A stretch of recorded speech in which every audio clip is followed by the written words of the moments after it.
আপনাদের সাথে নিয়ে আমি তার আত্মার মাগফিরাত কামনা করছি। ব্যবসায়ী ভাইদেরকে বলবো, পিস্ট্যান্ডের দায়িত্বশীল ভাইদেরকে বলবো, সাদা দেওয়ার যুগ শেষ। সাদা না পাইলে খান্নায় বানবেন। ইসলামী আন্দোলনের সমস্ত টানা যারা এবং ইউনিয়ন সহ তৃণমূলের নেতা কর্মীদেরকে ঘোষণা দিয়েছেন বৈষম্য বিরোধী ছাত্র আন্দোলনের একাত্মতা পোষণ করে রাজপথে ঝাঁপিয়ে ওঠার বাংলার জমিনে শান্তি প্রতিষ্ঠার জন্য ইসলামী খেলাফত ব্যবস্থা কায়েম করতে হবে। শিয়ালের কাছে মুরগি বাগি দিতে চাই না, তাহলে যদি আমরা ক্ষমতার মস্তদে বসাইতে পারি তাহলে দেশের মানুষ শান্তি পাবে। মনে রাখতে হবে, আল্লাহর ভয় ছাড়া, ইসলামী রাষ্ট্র ছাড়া দেশের মানুষের ভাগ্যের পরিবর্তনের আর কোনো ব্যবস্থা নাই। এই নবীনগর আসনকে হযরত পীর সাহেব হুজুরকে আমরা উপহার দিতে চাই ইনশাআল্লাহ।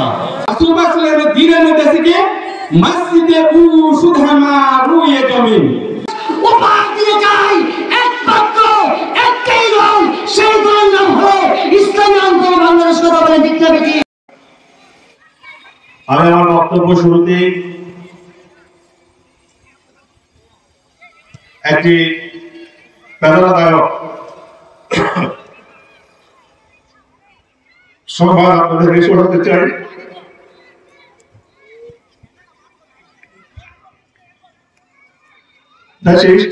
স্বৈরাচারী শেখ হাসিনা বিরোধী যে আন্দোলন আমরা মাত্র কয়েকদিন আগে করেছি, সেই আন্দোলনে যে সহস্রাধিক ভাই জীবন দিয়েছেন, সেই মিছিলে সর্বশেষ সামিল হয়েছেন আজকে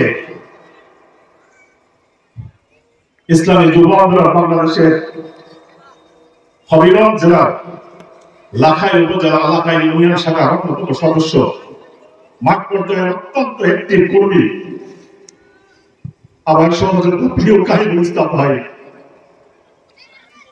আপনাদেরকে সাথে নিয়ে আমি তার আত্মার মাগফিরাত কামনা করছি। আপনাদের এই প্রোগ্রাম স্থলে ঢোকার মুহূর্তে তার ইন্তেকালের সংবাদ আমার কাছে এসেছে।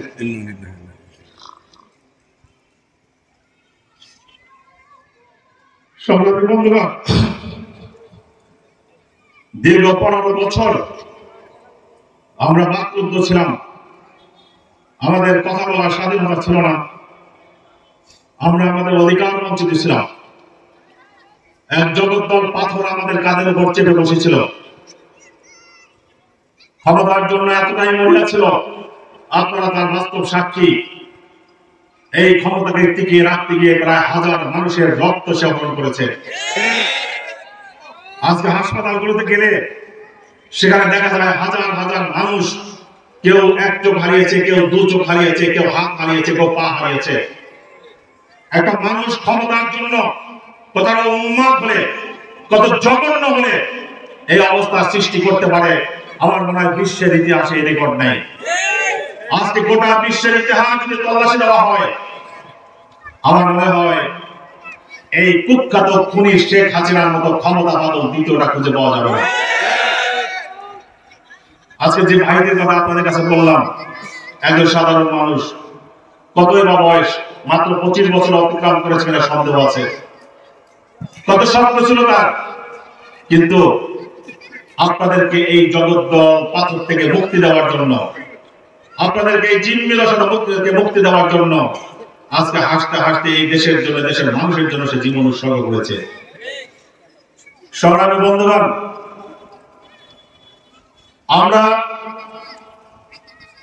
এক জিম্মি দশা থেকে মুক্তি পেয়েছি, আমরা আর এক জিম্মি দশার মধ্যে বন্দী হতে চাই না।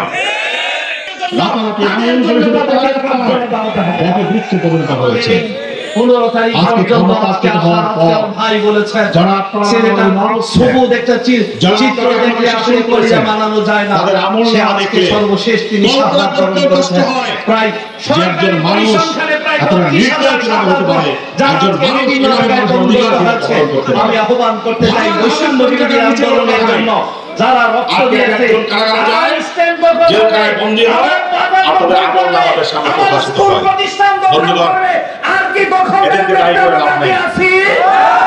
আমাদের আমির বলেছেন যেখানে সাদা মাছ পাবেন খাম্বার লগে আমি বাঁধবেন, পারবেন না? সাদা যেখানে আছেন ব্যবসায়ী ভাইদেরকে বলবো, স্ট্যান্ডের দায়িত্বশীল ভাইদেরকে বলবো, সাদা দেওয়ার যুগ শেষ। সাদা না পাইলে খাম্বায় বাঁধবেন, এরপরে ইসলামী আন্দোলন নেতা কর্মীরা ব্যবস্থা গ্রহণ করবে, প্রশাসনের সাথে কথা বলে। চাঁদাবাজদের জায়গা বাংলাদেশে নাই, হাজার মায়ের খুন খালি করে দেশ।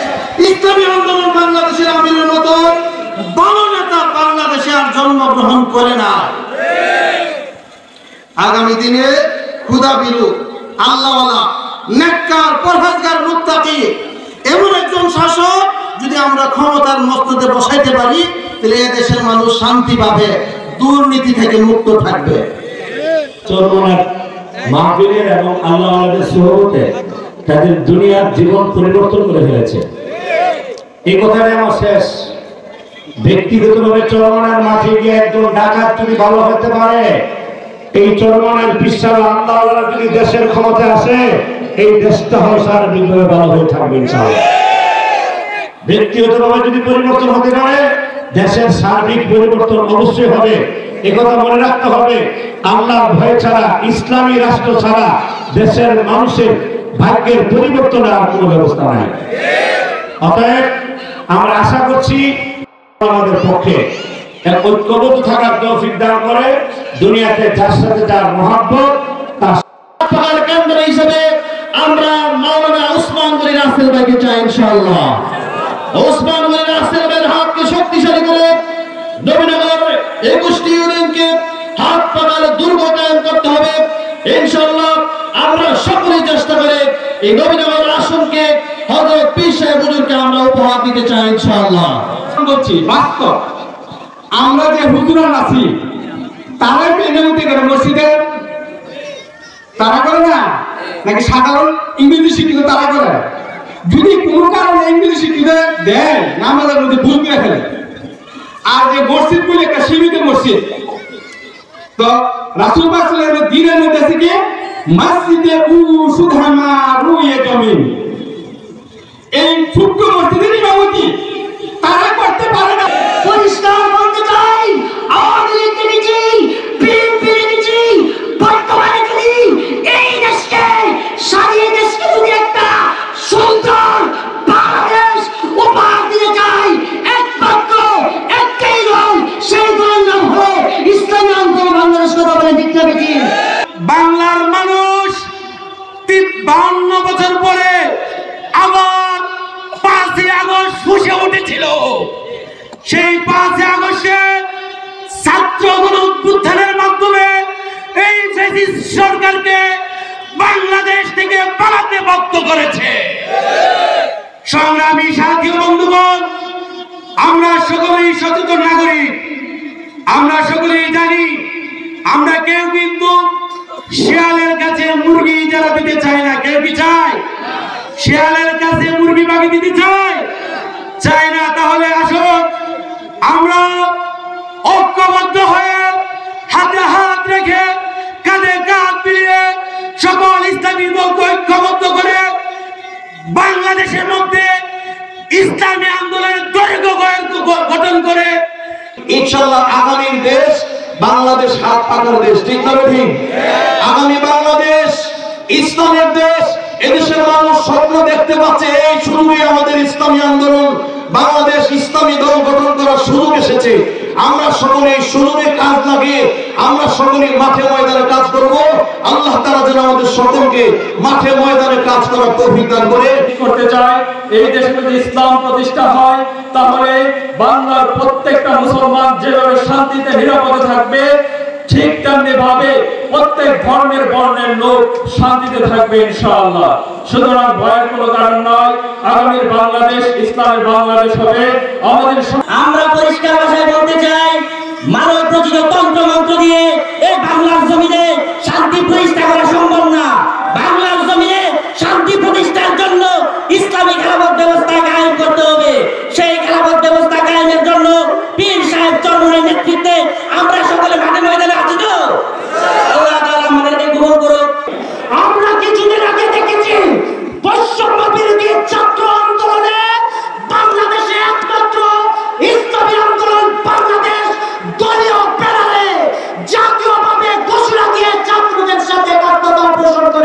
ময়দানে নেমেছে, ঠিক কিনা?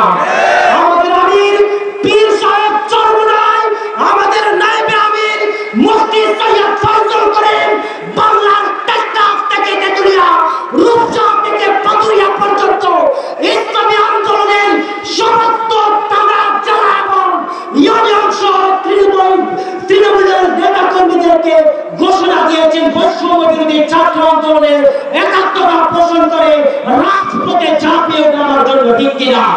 তারই ধারাবাহিকতায় আমরা দেখেছি বিগত মাস যাবৎ সমস্ত মাসে আমাদের ইসলামী আন্দোলনের বাংলাদেশের নায়েবে আমির মুফতি সৈয়দ ফয়জুল করিম ময়দানে ছিলেন এবং 5 আগস্টে সর্বপ্রথম সেই সেনাবাহিনীর কারফিউর বিপক্ষে ইসলামী আন্দোলন সর্বপ্রথম কারফিউ লঙ্ঘন করে লক্ষাধিক নেতাকর্মী নিয়ে ঢাকার রাজপথে গণমিছিল বের করেছিল, ঠিক কিনা?